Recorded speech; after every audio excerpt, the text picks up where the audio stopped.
Let me know. It's on.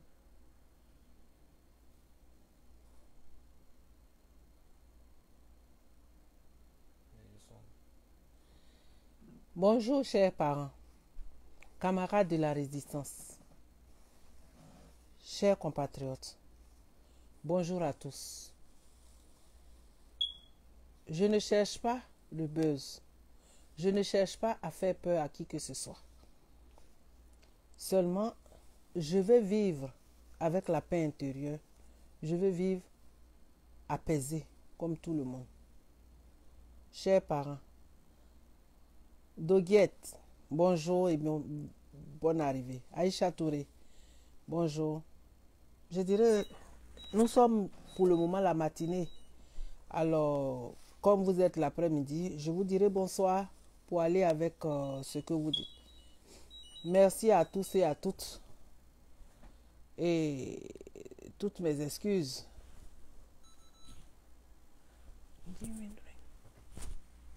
Toutes mes excuses.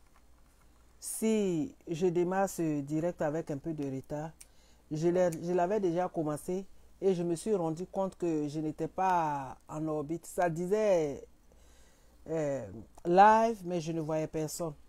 J'ai dû appeler mon fils pour qu'on reprenne tout. Bernard, bonne arrivée. Ça fait quand même un bout de temps. Merci, je pense à toi. Comment tu vas? J'espère que bien. À tous et à toutes. Si je n'ai pas le temps de vous appeler ou alors de vous nommer individuellement pour vous saluer, sachez que je suis une femme, je ne sais pas tricher. C'est pourquoi dans mes relations, les gens peut-être quelquefois pensent que je suis dure. Je ne sais pas tricher. En l'occurrence, je n'aime pas le copier-coller. C'est pourquoi quelquefois sur ma page, il y a des gens qui s'énervent et ils trouvent que je ne leur réponds pas. Je pouvais copier, mais quand je vous envoie mon pouce, c'est pour vous dire, effectivement, j'utilise quelquefois mes heures de travail. Je ne prends pas de repos. Donc, entre les examens que j'ai à faire, je trouve le temps de revenir sur ma page, dire, lancer un coucou, poster quelque chose, répondre à quelqu'un. Alors, acceptez ce phénomène-là. Acceptez cette façon pour moi de travailler avec vous. J'ai toujours dans mon cœur une place de choix pour chacun de vous. C'est pourquoi, par moments, certains pensent que je ne leur adresse pas des phrases. C'est toujours mon pouce que j'envoie l'un après l'autre. Sachez que j'ai appris à me battre. Donc, j'ai appris aussi à apprécier les relations que je tisse. J'ai appris à considérer l'être humain. J'ai appris à privilégier beaucoup de choses autour de moi. Je suis arrivée aux États-Unis toute seule. Aucun parent, aucun ami. Tous ceux que j'appelle parents aujourd'hui, ce sont des amis. Je n'ai personne de ma famille, de mon village. Personne, alors personne aux États-Unis. Je suis seule. C'est pourquoi je vous dis, je privilégie beaucoup Isabelle Maud. Je privilégie beaucoup les relations que je tisse. Abou Bamba, mon tailleur qui a fait de moi une femme admirable, une femme admirée, une femme respectée. Parce que tu as toujours su couper dans les tissus que je te donne. Tu as toujours su me choisir des modèles. À toi, Abou, je te souhaite que du bonheur. Merci à toi d'avoir fait de moi une grande femme. De par mes tenues, de par les modèles que tu as toujours su choisir pour moi. Marlène Nantes, bonjour à toi, depuis ta position. Ce direct que je fais, c'est surtout pour vous inviter à lire entre les lignes la déclaration de M. Mamadou Touré, porte-parole du gouvernement de M. Alassane Dramane Ouattara. J'ai commencé à mettre toutes les pièces de ce que vous postez, de ce que vous m'envoyez ensemble. Et c'est ce qui m'a appelé en ce jour du dimanche, jour du Seigneur, jour de paix, jour de réconciliation, jour de repentance pour ceux qui sont chrétiens parmi nous. Si je suis là aujourd'hui, ils pensent pour m'adresser à vous, c'est parce que vous êtes tous des 10. Victoire Blo, oui, vous êtes tous des 10. La femme à la coupe choc. Yolande Ake de Burni. à toi aussi, Déblit Degba, au TEP. Je vous invite à lire entre les lignes de la déclaration du porte-parole du gouvernement de M. Alassane Dramane Ouattara. Le président Gbagbo disait souvent que le non-dit quelquefois est plus important que ce qui a été déclaré, de ce qui est visible ou alors de ce qui est perçu dans le discours qui est écrit noir sur blanc ou alors dans le vocal. C'est pourquoi je vous appelle à faire attention. Je vous appelle, Kumo Bernard, à faire attention dans les lignes, dans les précisions du non-dit des déclarations Ndoumé, des déclarations de M. Mamadou Touré. Quelqu'un nous a interpellés. Je ne sais pas comment on appelle ça, mais ce sont des barbelés, des barres de fer que généralement la police ou alors la gendarmerie, c'est surtout souvent les eaux et forêts qui mettent ça sur la route pour que les camions s'arrêtent parce que ça a des pointes. Et quand vous roulez dessus, vous allez abîmer vos pneus. Donc, pour éviter d'abîmer vos pneus, surtout, vous allez perdre au moins 2 pneus en même temps. Or, vous n'avez qu'une seule roue secours sur votre voiture. Donc, c'est une façon de vous obliger à vous arrêter. Monique Assoir Anassé. C'est pourquoi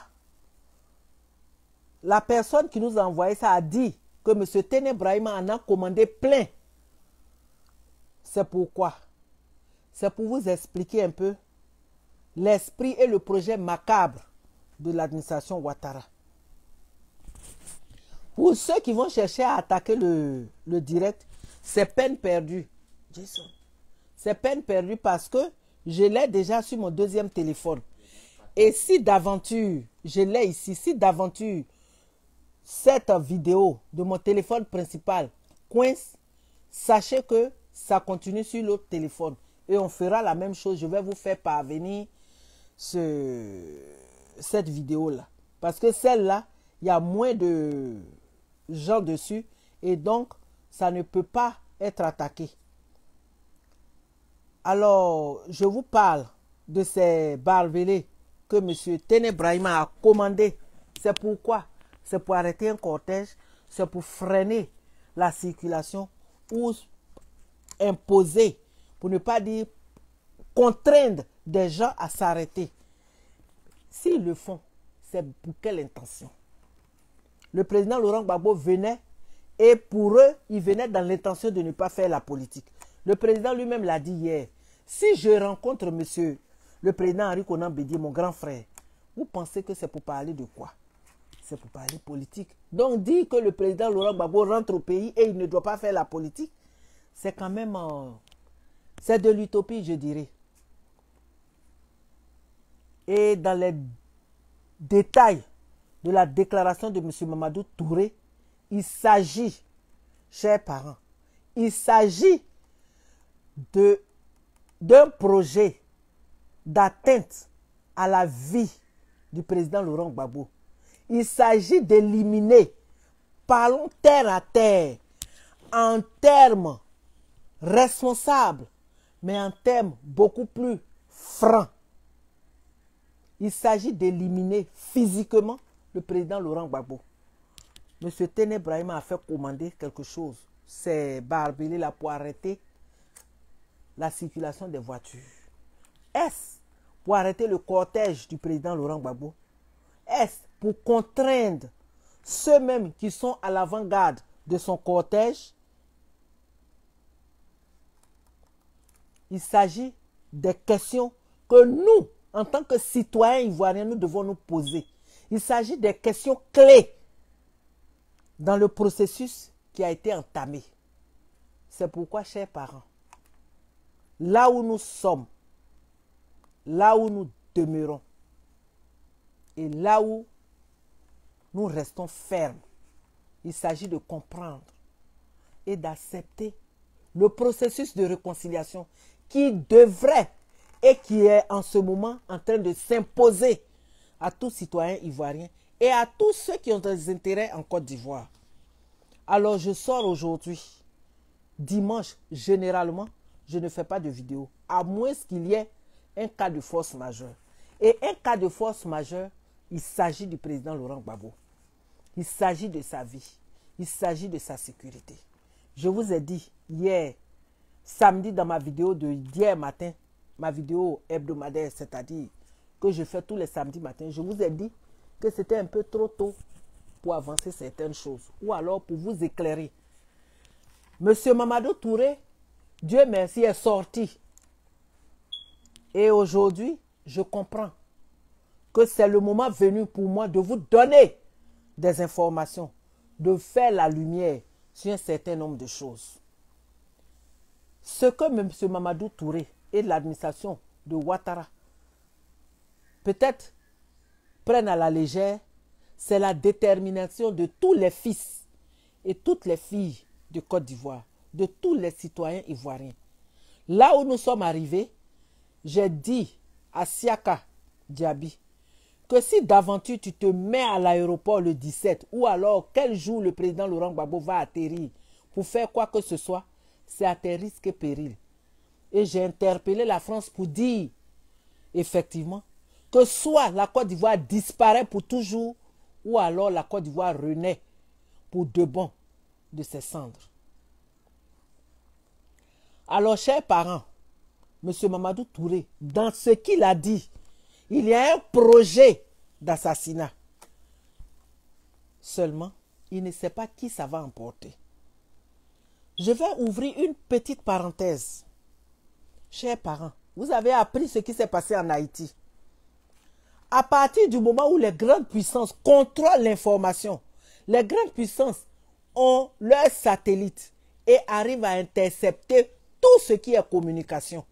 Vous pensez, je vis aux États-Unis, hein, vous pensez que l'assassinat du président haïtien s'est fait à l'insu du gouvernement américain? Vous pensez que la CIA et le FBI ne savaient pas cela? Vous pensez que la CIA et le FBI et la DST française ne savaient pas? En y impliquant, ou alors en y, disons, en mettant dans ce même panier les services de sécurité canadiens, les services de sécurité des autres pays qui nous entourent, qui sont proches, qui font voisinage avec les États-Unis ou alors les pays de l'Union européenne. Réfléchissez, chers parents. C'est pour vous dire que dans cette affaire-là, on doit être préparé au pire.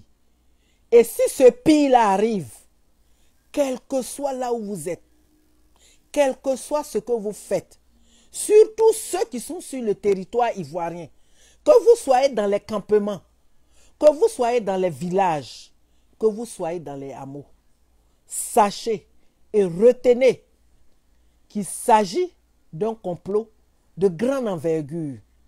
Ne voyez pas seulement M. Ouattara, voyez tout ce que et tout ce que vous, tout ce que CE et tout ce que CUUX, X plutôt, je parle un peu anglais dans ce que je dis, CEUX, de tous ceux et de tout ce qui peut être impliqué. Pour vous dire, je suis mère, je suis fille, je suis grand-mère. Effectivement, c'est pourquoi l'avenir de la jeunesse ivoirienne, l'avenir de mon pays me préoccupe. Et à ce titre, je vous invite à vous préparer. Si, d'après eux, ce qu'ils ont comme projet là, si ça arrive là, comme disent souvent les Ivoiriens, tol c'est tol. Depuis votre position, depuis là où vous êtes, en tout cas, à chacun sa défense, à chacun son attaque. Tol, c'est tol. Regardez autour de vous. Ouvrez les yeux. Choisissez ce que vous pouvez faire. Aujourd'hui, chacun se protège, oui, chacun se protège. Chacun choisit ce qui peut le protéger. Chacun choisit ce qui peut le défendre. Trop, c'est trop. À toi, mon frère, 2 jours avant, on a eu une communication où ta femme a fait un songe.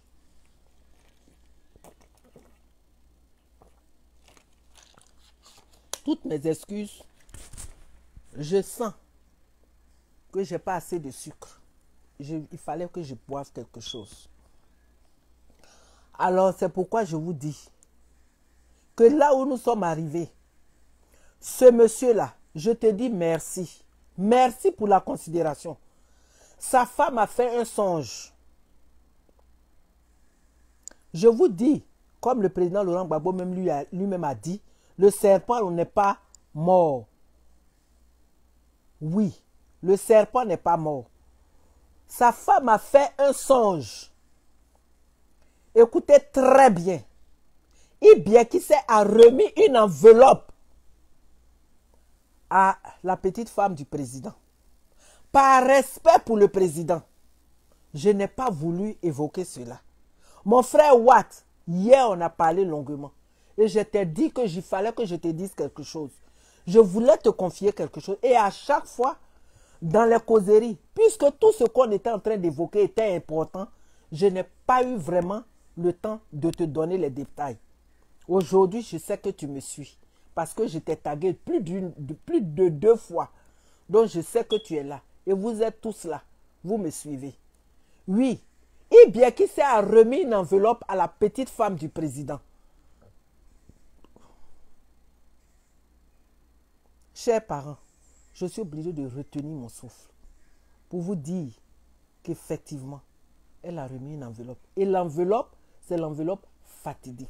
Il était d'abord question que Ibiekise soit à l'aéroport pour donner des accolades au président. Cela a été déjoué. Comme vous voulez que je parle, je vais rentrer dans les détails. Et cette dame-là s'est réveillée, essoufflée. Elle a dit à son mari, je ne comprends pas.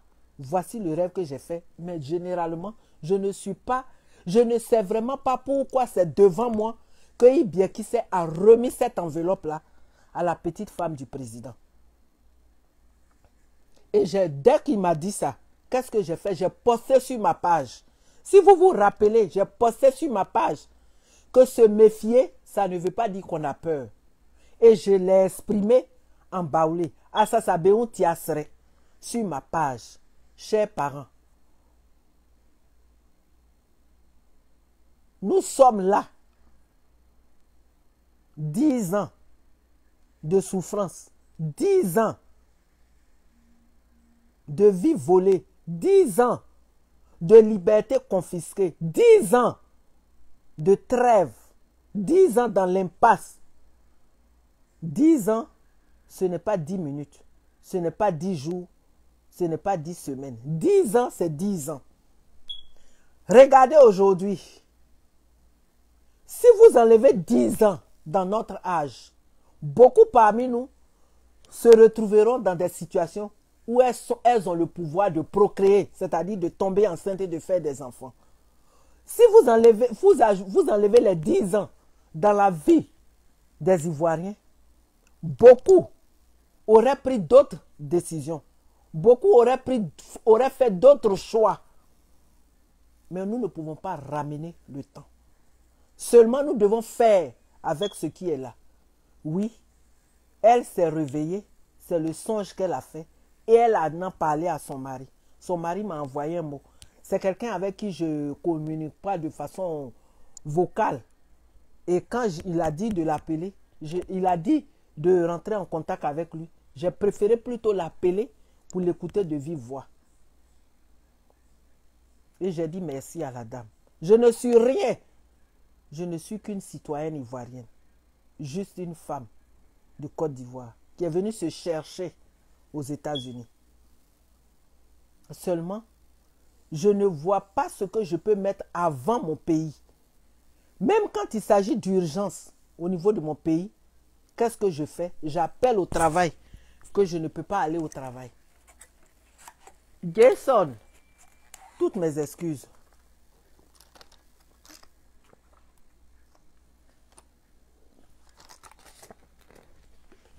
J'ai comme l'impression que le sucre là ne prend pas.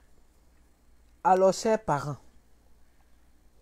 c'est pourquoi je me suis adressé à vous ce matin et je vous ai appelé, je vous ai invité à venir suivre ce live.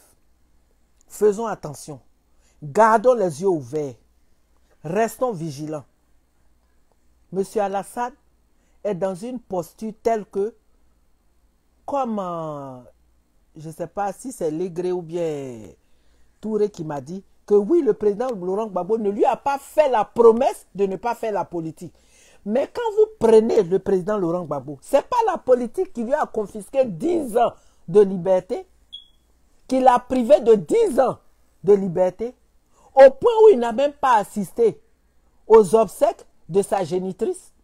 Alors, qu'est-ce que le président Laurent Gbagbo peut faire d'autre si ce n'est la politique? Qu'est-ce que le président Laurent Gbagbo peut dire d'autre si ce n'est de parler politique? Qu'est-ce que le président Laurent Gbagbo peut regarder d'autre si ce n'est voir la politique? Qu'est-ce que le président Laurent Gbagbo peut entendre d'autre si ce n'est la politique?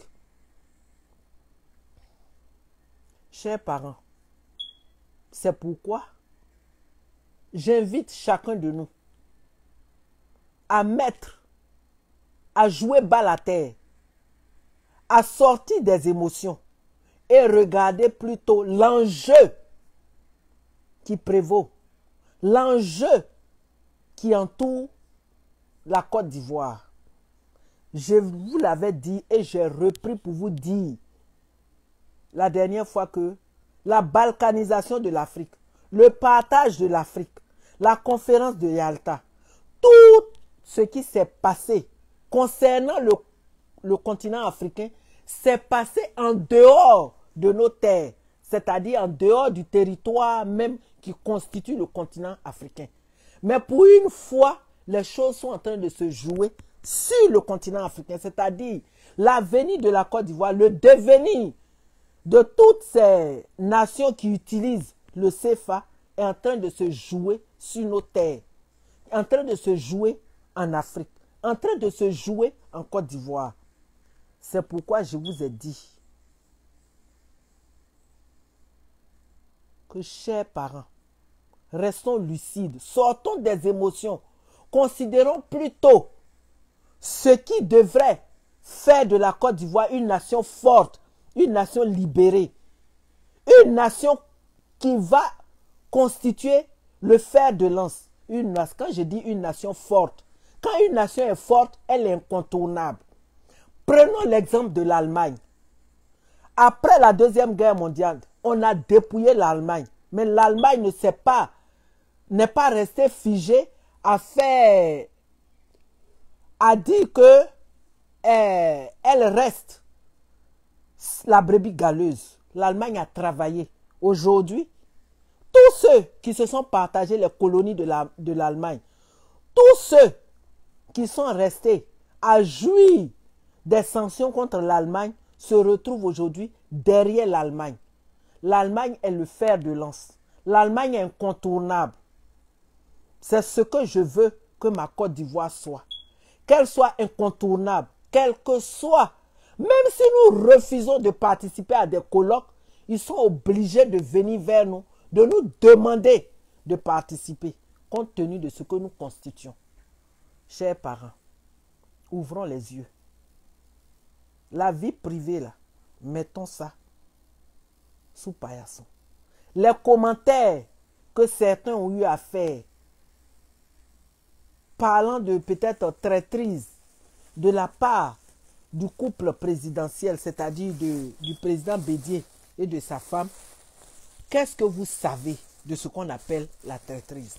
Qu'est-ce que vous savez de ces choses-là? Ne parlez pas des choses que vous ne maîtrisez pas ou alors que vous ne connaissez pas.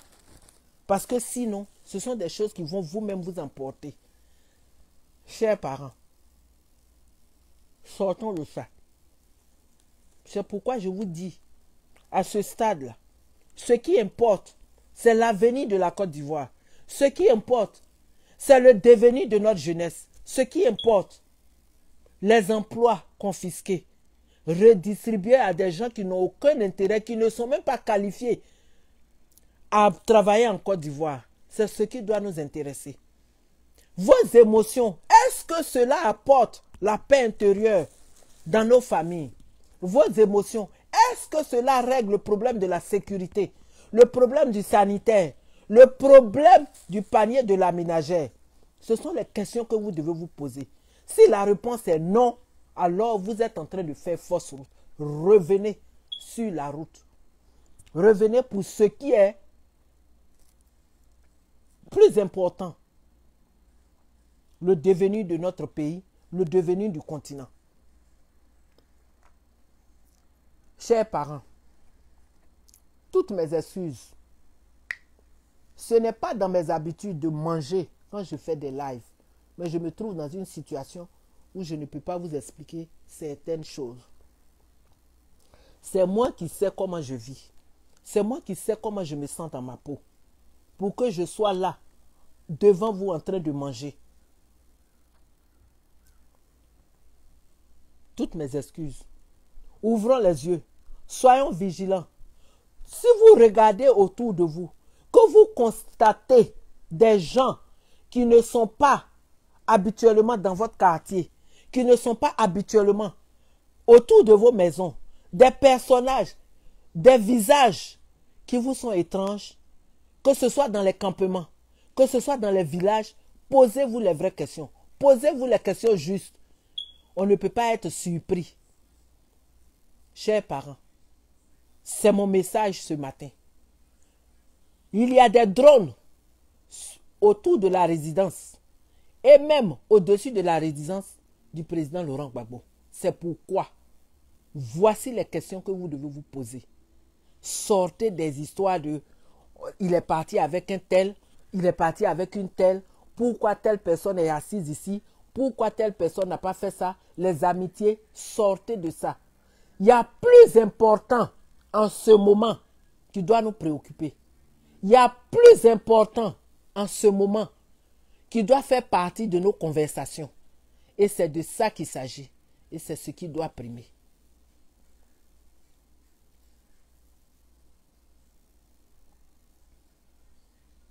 Chers parents, c'était mon message. Ouvrons les yeux et dites à M. Mamadou Touré, nous sommes au courant. Nous savons ce qui se passe. Parce que vous avez fait une mauvaise gouvernance. Vous vous retrouvez aujourd'hui dans une situation qui s'impose à vous. Chers parents, tout le monde, tous les fils du pays, nous allons tous rentrer. Et je vous dis, pour ceux qui m'ont demandé pourquoi je ne suis pas rentré pour accueillir le président Laurent Gbagbo, je leur ai répondu et je vais partager ça avec vous en ce moment. Je leur ai dit, je ne rentre pas avec 2 ou 3 valises et un billet d'avion. Si je dois rentrer, je vais rentrer pour servir mon pays. J'ai appris aux côtés des Blancs. J'ai appris beaucoup de choses.